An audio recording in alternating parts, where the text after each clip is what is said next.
चलिए नीतीश से मिलते हैं जो कि बिहार से हैं, जिनका ऑल इंडिया रैंक 395 है। तो नीतीश, सबसे पहले तो 395 रैंक के लिए ढेर सारी शुभकामनाएं। सर। और नीतीश के संघर्ष की कहानी थोड़ी अलग है, बहुत लंबी लड़ाई के बाद ये रैंक अचीव की है। तो नीतीश, आपकी जो इंटायर सक्सेस जर्नी है वो मैं चाहूँगा आप बच्चों को जरूर बताएं, जो कि बहुत सारे लोग उससे कुछ कुछ सीखेंगे। सर सबसे पहले तो मैं आपको थैंक्स करना चाहूँगा, क्योंकि आपने जिस तरीके से यहाँ पे सपोर्ट किया है ऑफलाइन में और ऑनलाइन में दोनों तरीके से, वो मतलब कहीं पॉसिबल नहीं था। और एक और बात कि मैं थैंक्स कहना चाहूँगा अपने मम्मी पापा को, क्योंकि मेरे से ज़्यादा मेरे पे वो मेहनत करते थे।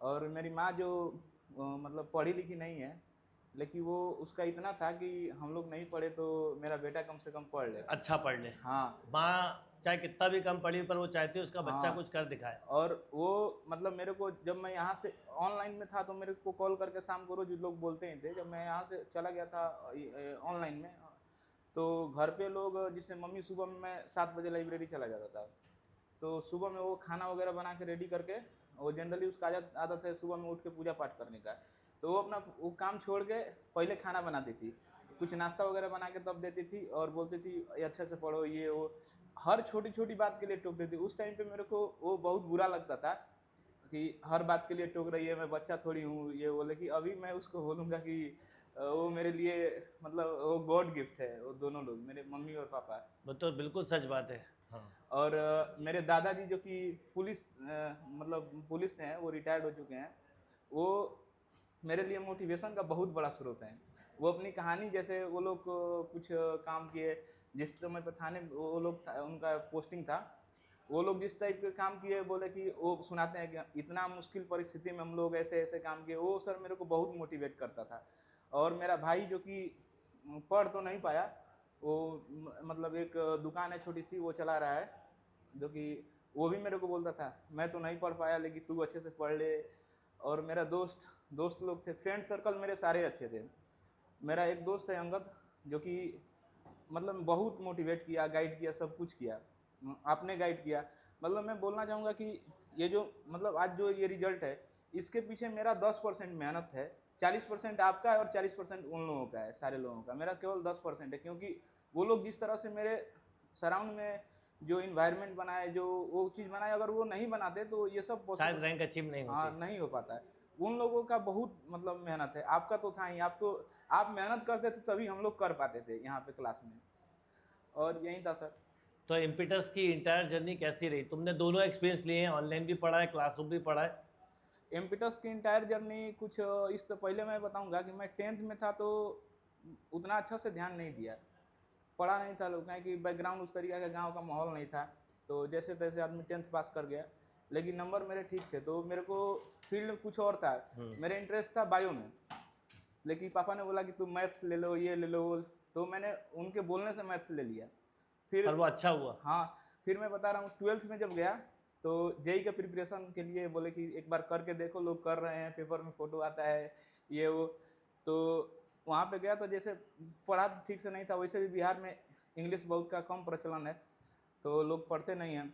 गया तो सारा कुछ इंग्लिश में था, वो मेरे को समझ में नहीं आया वहाँ पे, नहीं पढ़ पाया वहाँ पे। मैं बोला पिताजी मेरे को निकाल लीजिए यहाँ से, तो बोले कि अरे ठीक है, तुम साल भर रुको वहाँ पे, कुछ नहीं तो कम से कम कुछ तो सीखेगा, वो तेरे को काम आएगा।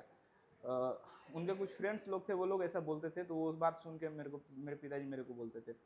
उसके बाद क्या हुआ कि 12th पास किया। 12th पास करने के बाद मैं बोला कि एयरफोर्स में जाऊँगा, तो उन्होंने बोला कि अरे कहाँ एयरफोर्स में जाएगा, मतलब वो कुछ हो जाएगा तेरे को तो फिर हम लोग अकेले हो जाएंगे, ये वो ऐसा कुछ बोलते थे वो लोग। तो उन्होंने बीसीए में एडमिशन करवाया, तो बीसीए मेरा ठीक ठाक रहा, लेकिन लॉकडाउन की वजह से वहाँ पे भी मैं ठीक से पढ़ नहीं पाया। पढ़ाई अच्छे से नहीं हुई, लॉकडाउन ने कई लोगों की पढ़ाई को बहुत डिस्टर्ब किया है। हाँ सर, घर पे रहे तो घर पे खेलना कूदना वगैरह वगैरह, घूमना फिरना यही सब लगा रहा, तो हो नहीं पाया। तो वहाँ पे भी मतलब ऐसा था कि मेरा 5th 4th सेमेस्टर तक मेरा सीजीपीए था कुछ 6.2 ऐसे करके था। मेरे को लग रहा था ना कि फाइनल सेमेस्टर में मेरा 6.5 नहीं बन पाएगा, तो ऐसा सुनता था क्लास में। उस टाइम पे मेरे को निमसेट के बारे में पता नहीं था, लेकिन ऐसा सुनता था कि 6.5 अच्छा होता है, कम से कम इतना होना चाहिए, ये वो। तो क्यों बोलते थे मेरे को नहीं पता था। फिर फाइनल सेमेस्टर, एक सेमेस्टर पढ़ा था, उसमें अच्छे से मेहनत किया, वो फाइनली 6.5 हो गया। वो कैसे हो गया वो भगवान जाने। मतलब तो शायद मेरे को आना था निमसेट में, एनआईटी में जाना था, इसीलिए हो गया। इसीलिए हो गया। हाँ। और फिर मैं आपके यहाँ 2022 के एक जो क्रैश कोर्स था, फरवरी में, जून में एग्जाम था 22 में, 21 में ग्रेजुएशन कंप्लीट हो गया था। दोस्तों से पता चला कि एक मेरे अंकल हैं, वो जॉब करते हैं अभी आईटी में, रणधीर चौहान नाम है उनका। उनका गाइड बहुत रहा है, उनको मैं थैंक्स करना चाहूँगा, क्योंकि उन्होंने मेरे को बताया कि तुम ये करो, बीसीए कर लिया, उसके बाद एमसीए करो, नहीं तो तुम्हारा ग्रोथ रुक जाएगा। कुछ साल जॉब कर लोगे, उसके बाद ग्रोथ रुक जाएगा। और वैसे भी बैकग्राउंड तुम्हारा ठीक नहीं है, तो वहाँ पे पढ़ेगा तो 3 साल ठीक हो जाएगा। तो उनके कहने से उन्होंने बताया मेरे को निमसेट के बारे में, तो मैं यूट्यूब पे सर्च करा तो आपके बारे में पता चला। तो मैं आपका 1-2 लेक्चर देखा था उस टाइम पे 2022 में, जो यूट्यूब पे आप लेते थे। वो मेरे को इतना इंस्पायर किया, मतलब मैथ से मेरे को डर लगने लगा था, इतना कमज़ोर हो चुका था। तो देखा तो लगा कि आपसे मैं सीख सकता हूँ। तो मैंने आपसे बात की, आपने बोला कि ठीक है तो भोपाल आ जाओ। उस टाइम पे फाइनेंशियल कंडीशन सही नहीं था, तो मैं शायद यहाँ से जाने वाला था। तो आपने बोला कि ऐसे कैसे चले जाएगा, मतलब मैंने बोला कि सर वो फाइनेंशियल अफोर्ड नहीं कर पाएंगे, फ़ी वगैरह। बोले मैंने कब, तो आपने बोला था ऑफिस में बुला के कि मैंने कब बोला कि तुम फ़ी के लिए वापस चले जाओ। आपने मिनिमम फ़ी में मेरे को पढ़ाया। 22 में तो नहीं पढ़ पाया, 23 में पढ़ा मैं। 22 में तो समय भी बहुत कम बचा था हाँ, ना। 1-2 महीने पढ़ा था। हाँ। तो 23 में आपने बोला कि तुम यहीं पे रुको, पढ़ो। 23 रुका, 24 में एग्ज़ाम दिया। वो मतलब 23 का एग्ज़ाम दिया, और 23 के बाद 23 में मेरा बेसिक्स लगभग क्लियर हो चुका था। तो जो मैं 24 में एग्ज़ाम दिया, 24 में मैंने बहुत मेहनत किया था। यहाँ पे जो मेरे फ्रेंड सर्कल थे, कुछ सूरज भाई थे और वगैरह वगैरह, मेरा मतलब तैयारी दिसंबर आते आते बहुत बढ़िया हो चुका था। स्कोर वगैरह भी ठीक ठाक आता था, क्लास में भी टेस्ट होता था, उसमें भी कभी कभी अच्छा होता था, कभी ख़राब होता था। तो कॉन्फिडेंस ऐसे बूस्ट हो गया। तो मैं लेकिन मैं क्या गया, उस टाइम पे ओवर कॉन्फिडेंस आ गया मेरे को। जो मॉक में जेई वगैरह के क्वेश्चंस आते थे, मैं उनको देख के लालच में आ गया कि इसको पढ़ते हैं। वो डिस्ट्रैक्ट होने की वजह से बुक करने लगा, इधर उधर, मतलब मटेरियल फॉलो नहीं किया ठीक से। तो कुछ कमजोरी रहा, लेकिन ओवरऑल प्रिपरेशन ठीक था। तो एग्जाम में क्या हुआ कि पेपर 23 से चेंज हो चुका है हम लोगों का। 23 से एकदम बिल्कुल पैटर्न अलग है। वो चीज़ मैं समझ नहीं पाया, वो जेई वगैरह के क्वेश्चंस करने के चक्कर में। तो उलझ गया उधर। तो फिर क्या हुआ कि उलझना नहीं चाहिए था। हाँ, जो मैंने मना भी किया था हाँ, कि जेई के क्वेश्चन आपने कई बार बोला था कि ऐसे क्वेश्चन छोड़ने के लिए होते हैं, अटेम्प्ट करने के लिए नहीं होते हैं। और मैं वो करने के चक्कर में इधर उधर से पढ़ने लगा, यूट्यूब वगैरह से। आपने कई बार क्लास में टोका भी, पर मैंने किया। वो पेपर मैं संभाल नहीं पाया, मेरे पे प्रेशर बहुत ज़्यादा हो गया था। फिर 24 में रिजल्ट नहीं हुआ, मैं यहाँ से फ्रस्ट्रेट हो गया बिल्कुल। मतलब इतना पढ़ा फिर भी रिजल्ट नहीं हुआ, फ्रस्ट्रेट होकर घर चला गया। घर जाने के बाद आपसे बात हुई, वो 1000 समथिंग रैंक थी। तो आपने बोला था कि कुछ आईपी वगैरह मिल सकता है, ले सकता है तो ले लो, नहीं तो आगे कंटिन्यू करो, जैसा बताओ तुम। मैंने बोला कि सर कंटिन्यू तो नहीं, अब 2 साल जो ग्रेजुएशन के बाद होता है वो इम्पोर्टेंट होता है। वो मैंने जब इसको दे दिया तो फिर मैं अब दूसरे चीज़ के बारे में सोच भी नहीं सोचो। हाँ, सही बात है। मैं बोला कि अब जो भी होगा वो इसी के साथ होगा, वो अच्छा होगा इसी के साथ होगा, बुरा होगा इसी के साथ होगा। तो आपने बोला कि ठीक है तुम कंटिन्यू करो। आपने कोर्स दिया ऑनलाइन का, तो मैंने पढ़ा घर पे, सब कुछ पढ़ा, सब कुछ सही चल रहा था। मॉक भी आपका इतना अच्छा था कि मैं क्या बताऊं। मतलब लास्ट के जो 1 मंथ के मॉक थे ना, वो उससे मेरे को इतना कॉन्फिडेंस आ चुका था कि पेपर में कैसा भी आए मैं कर लूँगा, वो मेरे को हो चुका था। आपने बार बार बताया था कि पेपर में उलझना नहीं है, ये वो। तो ये चीज़ें मैंने ध्यान में रखा, पेपर दिया फाइनली। पेपर में हालांकि मैं कहीं कहीं पेपर इस तरीके का था ही इस बार, ना चाहते हुए भी 1-2 क्वेश्चन में वो हाइट एंड डिस्टेंस के क्वेश्चन थे, उलझ गया। मैथ्स में मतलब मैं 25 क्वेश्चन बनाया था, उसमें से 2-3 क्वेश्चन गलत हुए। और रीजनिंग में 25 क्वेश्चन बनाया था, उसमें से 6 क्वेश्चन गलत हो गए। वो उलझने के ही वजह से मैं उलझ गया था।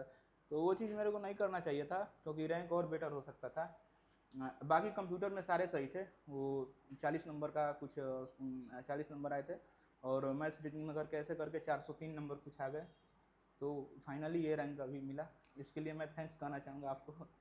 नितेश, आपने वैसे अपनी पूरी जर्नी को बता दिया, और सबसे खास बात यह है कि आपने बहुत संघर्ष किया और एक अच्छा स्टेटमेंट बोला कि जब 2 साल निकाल ही दिए तो 1 साल और क्या सही। हाँ। वो बल्कि लास्ट ईयर का सब जो था कई बार खतरनाक हो सकता था, जो आपने नहीं किया। हाँ। और जो मिस्टेक की वो भी नितेश ने बताई। तो अब आप सभी जूनियर्स अगर ये सुन रहे हैं तो ध्यान रखिए कि इन छोटी छोटी बातों को फॉलो करें। एक बात और बोलना बिल्कुल चाहूँगा। बोलो। जो जैसे 23 से जो हम लोगों का पेपर का सिनेरियो चेंज हुआ है, उस सिनेरियो में ऐसा है कि आप बहुत ज़्यादा पढ़ के अच्छा नहीं कर सकते हैं। हाँ। अगर आप किसी को लगता है कि वो सर जो मटेरियल देते हैं उसको फॉलो ना करके इधर उधर का मटेरियल फॉलो करे तो मतलब अच्छा कर लेंगे और जेई वगैरह करके वो आप बिल्कुल नहीं कर सकते, क्योंकि पेपर ऐसा है कि हर साल के पेपर में पिछले 3 पेपर देखा हूँ। 3 पेपर में मेरे को मैंने यही सीखा कि हर बार का पेपर यूनिक होता है। उसमें कुछ 20-30% ऐसे पार्ट होता है जिसको हम लोगों ने कभी देखा ही नहीं होता है, तो उस चीज़ पे ध्यान ही नहीं मतलब देना होता है, वो चीज़ को इग्नोर करिए। बेसिकली क्या हम लोग जो क्लास में बार बार देखे हैं, मॉक में वगैरह में, डीपीटी में, टीडब्ल्यूपीटी, इस साल का तो सर मैं बोलूँगा कि टीडब्ल्यूपीटी और डीपीटी, बेसिकली डीपीटी आपने जो दिया था वो बहुत बेटर था। मतलब कहीं कोई बुक से भी वो मेरे को बेटर लगता था। मैंने इस बार केवल आपका डीपीटी और टीडब्ल्यूपीटी किया था, बुक्स वगैरह को पहले बहुत कर चुका था, आरडी का सब्जेक्टिव, सेल्फ स्कोरर का और जेई का पीवाईक्यू वगैरह सारा कुछ किया था, लेकिन कोई फायदा हुआ नहीं उसका। तो इस बार मैंने वही मटेरियल आपका फॉलो किया। तो मैं बोलना चाहूँगा जो जूनियर्स लोग हैं उनसे कि वो लोग सर का मटेरियल फॉलो करें। जो सर बोलते हैं एकदम ये एक स्टेप डिफाइन करके बोलते हैं कि अभी आपको क्या करना है, आगे आपको क्या करना है, इसके आगे क्या करना है, मॉक में कैसे परफॉर्म करना है। मॉक का भी सर का इतना मतलब क्या बोलूँ, वो मेरे को पसंद आता था।